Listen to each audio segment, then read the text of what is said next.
நிழல் என உடன் நான் வருவேனே.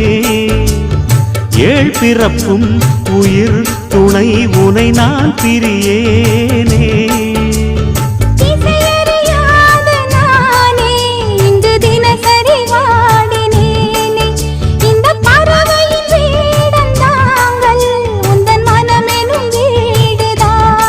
நீண்ட காலம் நேர்ந்த சோகம் நீங்கி போக நானும் தீண்ட யோகம் விளங்கிடும். பூமிக்கொரு வாரம் என்று எண்ணி இருந்தேன், பூமுடிக்க யாரும் இன்றி கண்ணி இருந்தேன். சொந்தமின்றி பந்தமின்றி நானும் இருந்தேன்.